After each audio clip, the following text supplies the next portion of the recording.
नमस्कार, आप देख रहे आर्या न्यूज। मैं हूं रविशेखर। बढ़ते हैं खबरों की तरफ। नरेंद्र मोदी लगातार तीसरी बार प्रधानमंत्री बनने के बाद मंगलवार को पहली बार अपने संसदीय क्षेत्र वाराणसी पहुंचे। यहां किसानों और अन्य लोगों को संबोधित करते हुए पीएम मोदी ने उनका धन्यवाद किया। पीएम मोदी ने बनारस की क्षेत्रीय भाषा में अपने संबोधन की शुरुआत की। पीएम मोदी ने अपने संबोधन में कहा कि अपने किसान भाई बहनों का जीवन आसान बनाने के लिए हमारी सरकार प्रतिबद्ध है। काशी की पवित्र भूमि से प्रधानमंत्री किसान सम्मान निधि योजना की 17वीं किस्त जारी करते हुए गर्व की अनुभूति हो रही है। पीएम मोदी ने पीएम किसान योजना की 17वीं किस्त जारी कर दी है। इससे 9.26 करोड़ से अधिक किसानों को 20,000 करोड़ रुपए से अधिक का लाभ मिलेगा। इसके अलावा प्रधानमंत्री किसी सखियों के रूप में प्रशिक्षित 30,000 से अधिक स्वयं सहायता समूहों को प्रमाण पत्र भी वितरित किया। पीएम मोदी ने कहा कि 18वीं लोकसभा के लिए हुआ एक चुनाव भारत के लोकतंत्र की विशालता, सामर्थ्य, व्यापकता और लोकतंत्र की जड़ों के गहराई को दुनिया के सामने पूरी सामर्थ्य के साथ प्रस्तुत करता है। पीएम मोदी ने बनारस के सभी मतदाताओं को लोकतंत्र के उत्सव को सफल बनाने के लिए आभार व्यक्त किया। दीदी ममता सिंह बरगाही ये चुनाव जीतने के बाद आज हम पहली बार बनारस आयल है।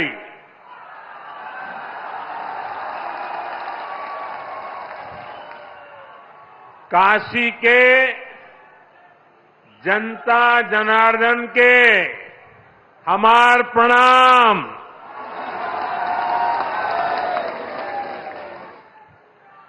बाबा विश्वनाथ और मां गंगा के आशीर्वाद से काशी वासियों के असीम स्नेह से मुझे तीसरी बार देश का प्रधान सेवक बनने का सौभाग्य मिला है। काशी के लोगों ने मुझे लगातार तीसरी बार अपना प्रतिनिधि चुनकर धन्य कर दिया है। यहां इतनी बड़ी संख्या में हमारी माताएं बहनें उपस्थित हैं। माताओं बहनों के बिना खेती की कल्पना भी असंभव है। इसलिए अब खेती को नई दिशा देने में भी माताओं बहनों की भूमिका का विस्तार किया जा रहा है। नमो ड्रोन दीदी की तरह ही कृषि सखी कार्यक्रम ऐसा ही एक प्रयास है। हमने आशा कार्यकर्ता के रूप में बहनों का काम देखा है। हमने बैंक सखियों के रूप में डिजिटल इंडिया बनाने में बहनों की भूमिका देखी है। अब हम कृषि सखी के रूप में खेती को नई ताकत मिलते हुए देखेंगे। आज 30,000 से अधिक सहायता समूहों को कृषि सखी के रूप में प्रमाण पत्र दिए गए हैं। अभी 12 राज्यों में ये योजना शुरू हुई है। आने वाले समय में पूरे देश में हजारों समूहों को इससे जोड़ा जाएगा। ये अभियान 3 करोड़ लखपति दीदियां बनाने में भी मदद करेगा। वहीं वाराणसी में जनसभा को संबोधित करते हुए उत्तर प्रदेश के मुख्यमंत्री योगी आदित्यनाथ ने कहा कि हम सब ने बदलती हुई काशी को देखा है। एक काशी जो आज एक नए क्लेवर के साथ, नई काया के साथ दुनिया भर में अपनी नई आध्यात्मिक और सांस्कृतिक पहचान बना रही है। उन्होंने कहा कि पिछले 10 वर्ष में इस नई काशी के कायाकल्प में न सिर्फ हजारों करोड़ों रुपए लगे हैं, बल्कि दुनिया ने इसे बदलते हुए देखा है। बहनों और भाइयों, हम सब ने बदलती हुई काशी को देखा है। एक काशी जो आज एक नए कलेवर और नई काया के साथ अपनी आध्यात्मिक और सांस्कृतिक पहचान को बनाए रखते हुए वैश्विक मंच पर अपनी एक नई पहचान बना रही है। यह नई काशी हम सबके लिए और पूरी देश को, पूरी दुनिया को अपनी ओर आकर्षित कर रही है।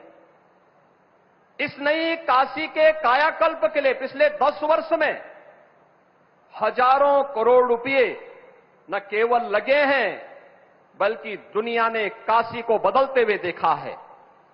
इस काशी को नए रूप में बदलते हुए देखा है। काशी के बारे में आम जन की जो श्रद्धा थी, जो आस्था थी, उस आस्था को पुष्ट और मजबूत होते हुए देखा है।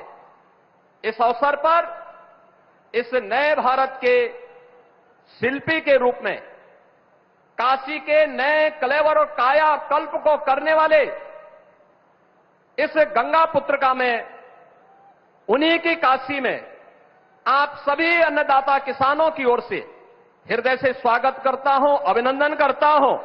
और इस अवसर पर प्रदेश, काशी और प्रदेश के और देश के जिन अन्नदाता किसानों को प्रधानमंत्री जी के कर कमलों से सौगात प्राप्त होने वाली है, उन सभी अन्नदाता किसानों का भी मैं हृदय से स्वागत करता हूं, उन्हें बधाई देता हूं। बहनों,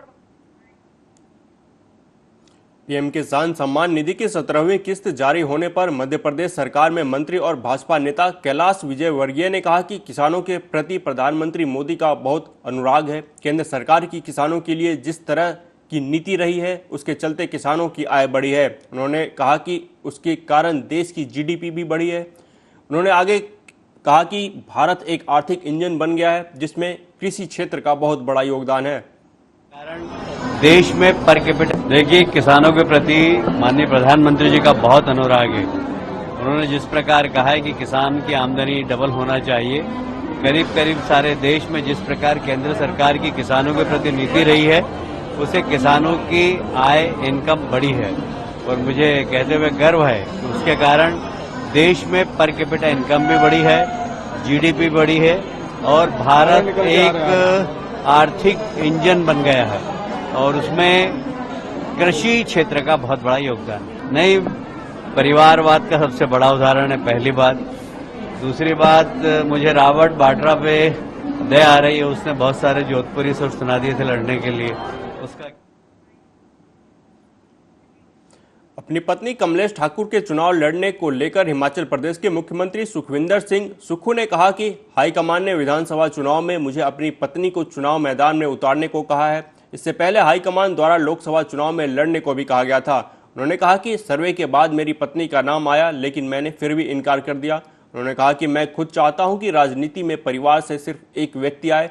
जिस प्रकार की राजनीतिक परिस्थितियां राज्य में है, उसे देखते हुए वह लड़ाई लड़ने के लिए मेरी पत्नी के घर की सीट से चुनाव लड़ने को कहा गया। उन्होंने कहा कि जब फैसला लेने का समय आया तो मैंने हाईकमान का फैसला अपनाया।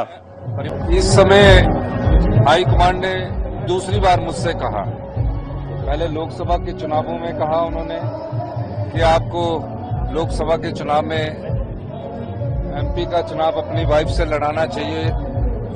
मैंने उस समय भी इनकार किया और इस बार जब सर्वे हुआ तो उसका नाम उसमें आया। मैंने फिर भी इनकार किया कि मैं चाहता हूं कि मैं परिवार से हमारा एक ही आए, लेकिन जिस प्रकार की राजनीतिक परिस्थितियां उस राज्य में हैं और जिस प्रकार का जो ये निर्दलीय जो प्रत्याशी है, जो उस प्रकार की लड़ाई लड़ने के लिए वह एक स्ट्रॉन्ग प्रत्याशी के रूप में, मेरी जो पत्नी थी वो वहां उसका मायका है, उसकी अपनी जगह है, उसको उन्होंने कहा। पश्चिम बंगाल में लोकसभा चुनाव के बाद हुए हिंसा की जांच के लिए भाजपा फैक्ट फाइंडिंग कमेटी बनाया गया है। इस फैक्ट फाइंडिंग कमेटी चुनाव के बाद हुए हिंसा की पीड़ितों से मुलाकात की। इस कमेटी में सांसद अग्निमित्रा पॉल, पूर्व केंद्रीय मंत्री और सांसद रविशंकर प्रसाद और त्रिपुरा के पूर्व मुख्यमंत्री और सांसद विप्लव कुमार देव शामिल है। इस मामले पर रविशंकर प्रसाद ने ममता बनर्जी सरकार को घेरा। भाजपा सांसद रविशंकर प्रसाद ने कहा कि यह पीड़िता दलित समुदाय से है। इनकी एक ही गलती थी कि इनके बेटे ने भाजपा से पंचायत चुनाव लड़ा था। उसकी दुकान में तोड़फोड़ की गई। रविशंकर प्रसाद ने कहा कि ममता बनर्जी को संविधान की बात करना बंद कर देना चाहिए। अगर आप में थोड़ी भी शर्म बची है तो पीड़िता की दुकान की मरम्मत की जाए जिसके उनके गुंडों ने तोड़ दिया था। भाजपा प्रतिनिधि मंडल ने पुलिस को चेतावनी दी है कि अगर पीड़िता को परेशान किया गया तो इस मामले को उच्चतम स्तर पर लिया जाएगा। चेहरे को देख रही है आप, गरीबी और मासूमियत, दो समय की रोटी कमाना, बस एक ही पाप था कि इसका बेटा बीजेपी का समर्थक है। मैं फिर कह रहा हूं, ममता जी शर्म करो आप, संविधान की बात करना बंद करिए आप। इट्स टू मच, इसकी हम बहुत भर्त्सना करते हैं। और ममता जी, अगर आप में कोई शर्म बची है तो इसकी दुकान के छत को बनवाई तुरंत। जो आपके गुंडों ने तोड़ा है इसकी दुकान को, दोनों आपके सामने खड़ी है, इसके चेहरे की पीड़ा को पढ़िए ममता जी, और आप दिखाइए इसको। अब पुलिस इसको तंग करने आएगी तो आप इसको एक्सपोज करना प्लीज।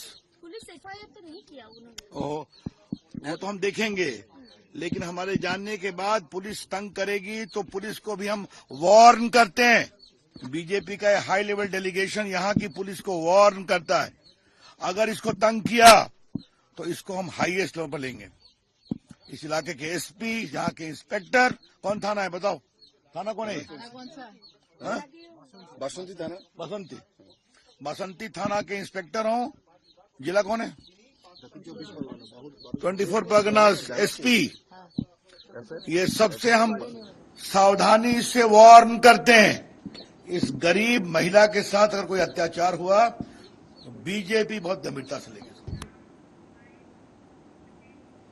उधर पश्चिम बंगाल की राजनीति में एक ट्विस्ट देखने को मिला। सूबे की सत्ताधारी तृणमूल कांग्रेस की प्रमुख और मुख्यमंत्री ममता बनर्जी मुख्य विपक्षी दल बीजेपी के सांसद से मिलने उनके आवास पर पहुंच गई। बीजेपी के राज्यसभा सांसद आनंद राय महाराज ने अपने आवास पर सीएम ममता का गर्मजोशी के साथ स्वागत किया। ममता बनर्जी और बीजेपी सांसद की मुलाकात को लेकर अधिक जानकारी सामने नहीं आई है, लेकिन इसे लेकर राजनीतिक गलियारों में हलचल बढ़ गई है। अनंत राय महाराज उत्तर बंगाल की राजनीति का बड़ा चेहरा है, जहां बीजेपी ने पिछले कुछ वर्षों में तेजी से पैर जमाए हैं। अनंत उत्तर बंगाल की कूच बिहार को पृथक ग्रेटर कूच बिहार राज्य बनाने की मांग करने वाले संगठन greater Cooch Behar people's association के अध्यक्ष हैं। खुद को ग्रेटर कूच बिहार का महाराज बताने वाले अनंत को बीजेपी ने 1 साल पहले ही पश्चिम बंगाल से राज्यसभा भेजा था। अनंत पश्चिम बंगाल से बीजेपी की टिकट पर राज्यसभा पहुंचने वाले पहले नेता भी हैं।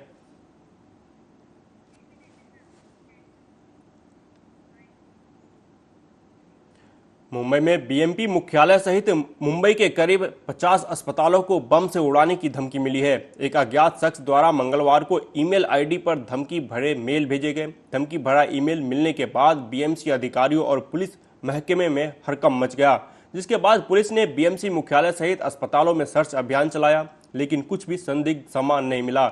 मुंबई पुलिस ने पुष्टि की है कि धमकी भरे ईमेल वीपीएन नेटवर्क का उपयोग करके भेजे गए थे। पुलिस ने कहा कि भेजने वाले की पहचान और धमकी का मकसद अभी तक पता नहीं चल पाया है। मुंबई पुलिस इस मामले में आगे की जांच कर रही है। हालांकि इससे पहले देश के 41 हवाई अड्डों को और कई स्कूलों को बम से उड़ाने की धमकी मिल चुकी है, जो फर्जी निकले थे।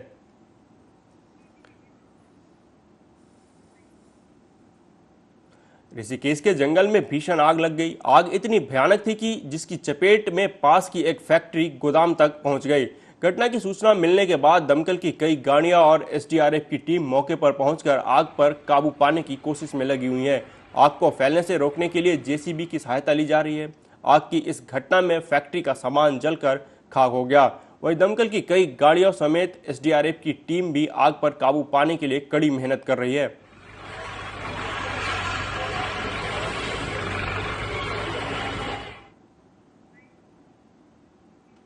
उधर दिल्ली के राजौरी गार्डन स्थित बर्गर किंग में मंगलवार रात 2 पक्षों के बीच गोलीबारी की घटना हुई। वारदात में एक शख्स की मौत हो गई, जिसके बाद दोनों पक्षों के लोग वहां से फरार हो गए। सूचना मिलते ही पुलिस और क्राइम टीम मौके पर पहुंच गई। बताया जा रहा है कि बर्गर किंग के अंदर करीब 15 राउंड फायरिंग हुई।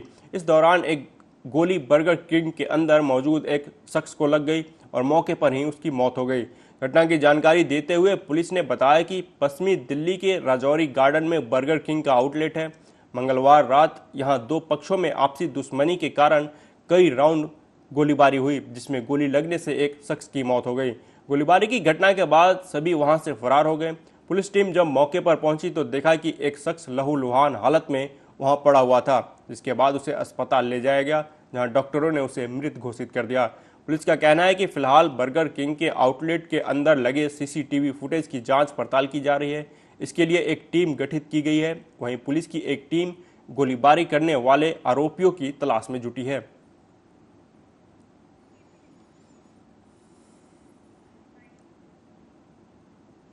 दिल्ली सरकार में मंत्री सौरभ भारद्वाज के बयान पर दिल्ली भाजपा अध्यक्ष वीरेंद्र सचदेवा ने पलटवार किया। सौरभ भारद्वाज अपनी जिम्मेदारी से भाग रहे हैं। उन्होंने कहा कि आम आदमी पार्टी को 600 करोड़ के फायदे पर दिल्ली जल बोर्ड मिला था और आज 73,000 करोड़ के लोन पर है। इसकी जिम्मेदारी उन सब लोगों पर है जिन्होंने जल बोर्ड को संभाला है। पानी की चोरी, बर्बादी और कालाबाजारी इन लोगों का धंधा है। उन्होंने कहा कि इसलिए ये लोग भाग रहे हैं। जिम्मेदारी से भाग रहे हैं सौरभ भारद्वाज। 600 करोड़ के फायदे में जल बोर्ड मिला था आम आदमी पार्टी को, आज 73,000 करोड़ के घाटे पर है, लोन पर है। इसकी जिम्मेदारी सौरभ भारद्वाज, अरविंद केजरीवाल, राघव चड्ढा और उन सब लोगों पर है जिन्होंने जल बोर्ड को संभाला है। पानी की चोरी, पानी की बर्बादी और पानी की कालाबाजारी ये इन लोगों का धंधा है, इसलिए ये भाग रहे हैं। और जहाँ तक नीट की बात है, मैंने देखा है जंतर मंतर पे कि नीट वाले विषय पे बोलने के लिए कौन आया? जितेंद्र तोमर, जो खुद फर्जी डिग्री में जिनकी विधानसभा की सदस्यता चली गई। तो आप समझ लीजिए कि इनकी गंभीरता। नीट परीक्षा मामले पर कांग्रेस महासचिव केसी वेणुगोपाल ने कहा कि केंद्रीय शिक्षा मंत्री को शिक्षा मंत्री के पद पर बने रहने का कोई नैतिक अधिकार नहीं है। प्रवेश परीक्षाओं की विश्वसनीयता पर सवाल उठाए जा रहे हैं। नीट परीक्षा इसका सबसे ताजा उदाहरण है। वो कह रहे हैं कि मैं अधिकारियों को सजा दूंगा, जबकि नैतिक जिम्मेदारी राजनीतिक नेतृत्व मंत्री की है। उन्होंने कहा कि इस सरकार में छात्रों के भविष्य के प्रति सबसे कम संवेदनशीलता है। The Union Education Minister has no moral right to continue as an education minister. Last 5 years, he was continuing as a Minister of Education. Entire examinations credibility had been questioned. The NEET examination is the latest thing. This NEET examination is the latest things. He himself is admitting some gadbadi ho gaya. How can a minister say that? Then he is telling, I will punish the officers. The moral responsibility is the political leadership minister. There is no mechanism to conduct a real examination. Thousands of students are in a worrisome position. Their parents are crying. This government is least sensitivity. This government have a least sensitivity about the future of the students of this country. Look, we are going to raise it in the parliament. We will make it as a big issue, and our people are going to agitate it.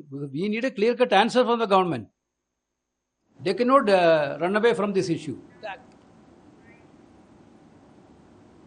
वहीं NEET paper leak मामले पर केंद्रीय मंत्री जीतन राम मांझी ने कहा कि यह भाजपा, कांग्रेस या महागठबंधन का मामला नहीं है। इस पर सरकार बहुत सख्त हुई है और कार्रवाई कर रही है। हमें ऐसा लगता है कि आगे से ऐसी घटनाएं नहीं होगी। पेपर लीक होने से स्वाभाविक रूप से गरीब छात्रों के साथ न्याय नहीं हुआ है। इसी बात को संज्ञान में लेकर केंद्रीय एजेंसी जांच कर रही है। उन्होंने कहा कि सरकार इस पर कठोर कानून तक बनाने जा रही है। तो कहने का मतलब नहीं, इसमें भाजपा और कांग्रेस और महागठबंधन का मामला नहीं है। एक बात सही है कि नीट के परीक्षा में पेपर लॉक हुआ है, उसके अलावा बिहार में भी कई जगह हुआ है, लेकिन उस पर सरकार बहुत सख्त हुई है और कार्रवाई कर रही है। आप देखते हैं कि जो उसमें लगे हुए हैं उसमें भी एजेंसी जांच कर रही है, उनके गार्जियन से भी बात कर रही है।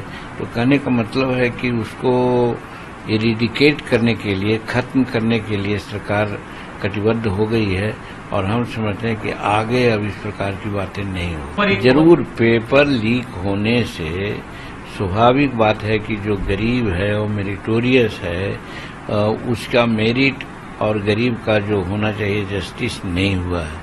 पैसे वाले लोग, पैरवी वाले लोग पैसा दे करके अपना पेपर लीक करवा करके पढ़ते रहे हैं, आगे बढ़ते रहे हैं। इसी बात को संज्ञान में लेकर के आप देख रहे हैं कि एजेंसी, सेंट्रल एजेंसी है, वो जांच कर रही है। सरकार ने उसको पूरा मदद करने की बात। देश के उत्तरी राज्यों में गर्मी का दौर लगातार जारी है। आईएमडी ने उत्तर प्रदेश, हरियाणा, दिल्ली, चंडीगढ़, जम्मू, हिमाचल प्रदेश, पंजाब, राजस्थान, बिहार और झारखंड में हीट वेव का अलर्ट जारी किया है।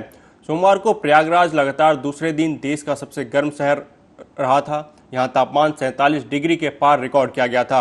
उत्तर प्रदेश में 24 घंटे में लू से 90 लोगों की मौत हुई है। हालांकि प्रशासन इसे मानने से इनकार कर रहा है। प्रशासन का कहना है कि पोस्टमार्टम रिपोर्ट के बाद ही यह स्पष्ट होगा कि मौत गर्मी की वजह से हुई है, लेकिन डॉक्टरों का साफ कहना है कि ज़्यादातर मौतें हीट वेव और हीट स्ट्रोक से हुई है। उधर बिहार में सोमवार को लू से 17 लोगों की मौत हुई। हालांकि इसकी भी आधिकारिक पुष्टि नहीं हुई है। औरंगाबाद में सोमवार को तापमान 40.9 डिग्री रिकॉर्ड किया गया था।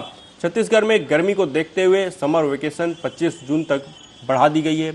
यहाँ स्कूल 26 जून से खुलेंगे। उड़ीसा में गर्मी की छुट्टियों के बाद स्कूल नहीं खोले जा रहे हैं। जैसे हमने कल बताया था कि रेड अलर्ट किन किन कारणों से दे रहे हैं। एक तो है आपका maximum temperatures severe heat wave की तरफ है। वार्म नाइट्स चल रहा है, यानी कि warm night to severe warm night, यानी कि मिनिमम टेम्परेचर भी बहुत एलिवेटेड है, मच अबव नॉर्मल। और जैसे हमारे मीटरोलॉजिकल टर्म्स में 4.5 degrees above normal warm night, 6.5 degrees minimum temperature above normal severe warm night. Warm night होने से क्या होता है, मैक्सिमम दिन का जो मैक्सिमम टेम्परेचर जल्दी पहुंच जाती है, यानी कि जो मैक्सिमम टेम्परेचर आपका 11:30 या 12-1 बजे होती है वो 9 साढ़े 9 बजे तक पहुंच जाती है, वो भी बहुत खतरनाक होती है। ये दोनों कारण के साथ तीसरी कारण है स्ट्रांग सरफेस विंड्स ब्लो कर रही है, जो 25 से 35 किलोमीटर प्रति घंटा और 45 से 47 डिग्री का टेम्परेचर के साथ बह रही है। ये 3 कारणों से हमने पूरा नॉर्थ इंडिया में आज रेड अलर्ट दे चुके हैं। मगर हमारा ये जो रेड अलर्ट का जो वार्निंग है, कल से हम थोड़ा घटाएंगे। मेनली एक पश्चिम विक्षोभ आ रहा है वेस्ट की तरफ, जिसके चलते हमारा जो north western Himalayan region, Punjab, Haryana, इन सभी राज्यों में थोड़ा अरेबियन सी से मॉइस्चर आ रही है, जिसके चलते आज शाम से ही थोड़ा बादल और थोड़ा बारिश का भी उम्मीद है नॉर्थ वेस्ट इंडिया में। दिल्ली को खास करके नहीं बोल रहे हैं, मगर नॉर्थ वेस्ट इंडिया में होने की पॉसिबिलिटी है, जिसके चलते हीट वेव का स्थिति थोड़ा कम होने का संभावना है। आज रेड के बाद कल ऑरेंज जाएंगे पंजाब हरियाणा में, और आज ऑरेंज के बाद येलो में चले जाएंगे पहाड़ी क्षेत्र में, और दिल्ली के लिए रेड से कल से येलो में चले जाएंगे। ईस्ट की तरफ अगर बात करें तो एक हमारा धीरे धीरे ईस्टर्ली स्ट्रेंथन हो रही है। ये बहुत पॉजिटिव सिग्नल है मानसून एडवांस का। तो जो बिहार झारखंड एरिया है, वहां बिहार में आज रेड अलर्ट के बाद कल से येलो अलर्ट में, ऑरेंज अलर्ट में जाएंगे, और झारखंड में आज ऑरेंज अलर्ट के बाद कल से येलो अलर्ट में चले जाएंगे। ये इसलिए जा रहे हैं क्योंकि ह्यूमिडिटी थोड़ा पेनिट्रेट करेगा ईस्ट इंडिया में, तो इसके चलते थोड़ा बादल और बारिश होने का भी पॉसिबिलिटी है, तो हीट वेव डिक्रीज करेगा। मगर जो कोर हीट वेव का जोन है उत्तर प्रदेश, यहाँ दोनों तरफ से ही बहुत ज्यादा सिग्नल नहीं मिल रहा है कि हीट वेव का स्थिति कम होने का। यहाँ अगले 3 से 4 दिन तक रेड अलर्ट जारी रहेगी। उसके बाद धीरे धीरे जब ईस्टर्ली पेनिट्रेट करेगा तो पहले ईस्ट यूपी फिर वेस्ट यूपी में थोड़ा टेम्परेचर गिरने की संभावना है। इस बुलेटिन में अभी तक के लिए इतना ही। आप देखते रहिए आर्या न्यूज। नमस्कार।